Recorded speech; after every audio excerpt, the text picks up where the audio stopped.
This is called a Stones Nature Reserve, and I'm on the outskirts of Liverpool city centre, but out here you feel a million miles away from the hustle and bustle of city life.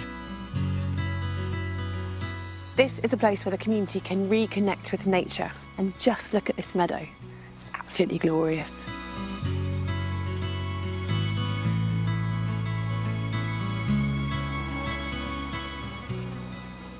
Of course, meadows change throughout the year, but right now this beautiful pink of the muskmallow with the blue of the viper's bugloss and a sea of oxeye daisies is just breathtakingly beautiful.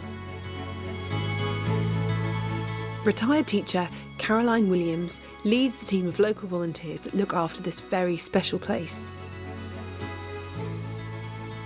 So Caroline, tell me how this project has come about. It's got quite a long and checkered history, this piece of land, because it was council depot for quite a good few years, and then it got planning permission for a housing estate to be built on this part of the park, and as a community we came together to object to that, and the planning was quashed. After winning their campaign, Caroline and members of the community decided to transform the site into a space where locals could connect with nature. But they took on more than they bargained for. When we actually started looking at the site, we realised it's a 4.5 acre site, and everywhere that we tried was concrete. So you started with just bare concrete? Yes, it has been a lot of hard work, but we thought, right, we need to work out a way that we can actually garden on concrete, and that's how all these beds started. That's incredible. So under our feet there's some rubble, some soil, and then just solid concrete? No, there's no soil. Basically, we bought 100 tonne of Mersey grit, which is sand taken from the River Mersey, and that went on top of the concrete. Underneath that, just to make the meadow a little bit different, we bought a tonne of biochar with the idea that the biochar could carbon capture as well. We couldn't believe it when it actually came up. We were actually in awe of the meadow because it was such a beautiful thing, and it's got better each year. Fantastic. So it's doing an awful lot of hard work. Yes, it is, yeah. It's really beautiful though. And then you can see some of those annuals through it as well. So you actually have quite a nice balance of things. And there are a few poppies going quite well in the sandy bits. They seem a bit small and sad. Yeah. And then in amongst everything else, they're really tall and proud. I think towards that end of the meadow, there's less sand. And they don't seem to like that. When they germinate, they seem to sort of burn off. But on the other hand, that creates a varied habitat, doesn't it? Definitely. If it's all just one mat of the same thing. Yeah, some things grow better where the stone is, and other things grow better where the sand is.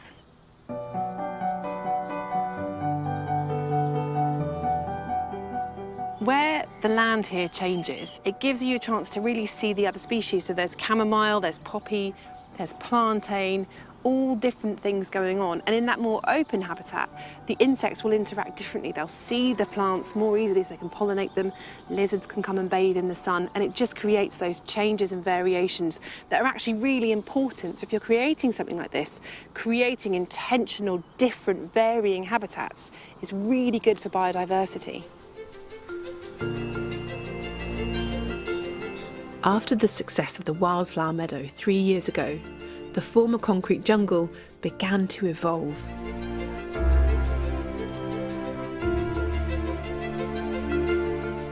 Local garden designer Paul Harris volunteered his services to create new areas of interest. There was no water on this site, so we thought we'd actually try and create a bog garden. It's essentially full of plants that really like the damp conditions.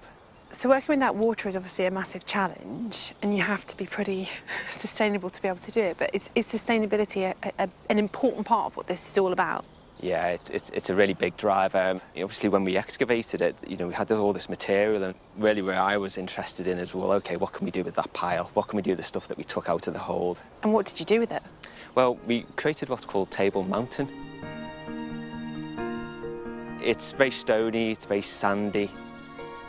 So really free draining, not very moisture retentive, and so we looked at what plants would really thrive in those types of conditions. Really the only thing that we generally buy and bring into the site are the plants themselves.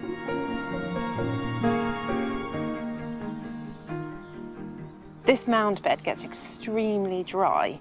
It's just rubble with a thin layer of mulch on the top of it. So Obviously, it's in full sun now, it gets really, really baked, and the plants have to cope with that. But even in the very, very wet spells that we get, this will drain incredibly quickly. So all these plants have to cope with extreme drought, and yet they're doing really well. And the reason why is that they're all adapted to cope with exactly these conditions. So things like the echinopsis, you can see have this silver coloration, as does the santolina, and that reflects the light and gives a bit of a defense against extreme drought. Other plants, like this other santolina, have really reduced foliage so they don't lose as much moisture. And really, if you have a space like this that's incredibly dry, then it's just a case of choosing plants that can cope.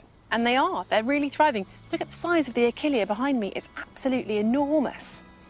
They love it here. Maintaining this plot is no mean feat, but there's no stopping this community. This latest addition to the nature reserve was planted up just a few weeks ago. It's lovely here, what a nice spot. It's really nice, isn't it? It's such a transformation. Underneath here is just reinforced concrete, and it's unbelievable how it's been transformed. This was the worst place on the whole of the nature reserve, yeah. And basically, it's hot, really hot in the summer, and in the winter it was like an ice rink because of the ridges from the reinforcing bars. So it was the thing that we hated the most, and it's the thing that's transformed the site the most as well. Beautiful. What a big job. Yeah, I don't envy you that planting job. Yeah. What's next then? What are the plans for this site? At the moment, we just have open days. Hopefully, when we finish what we feel is the complete project, public will be able to access it dawn till dusk, whenever they feel like it. It's such a lovely gift. Yes.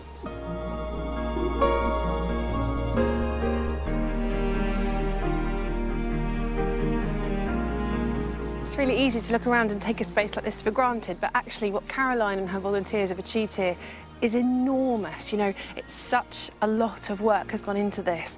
And to turn a concrete jungle, an old depot with nothing in it, into a green, biodiverse, enriched and beautiful space is so incredible. Now this is a real hub for insects and for wildlife and, crucially, for people.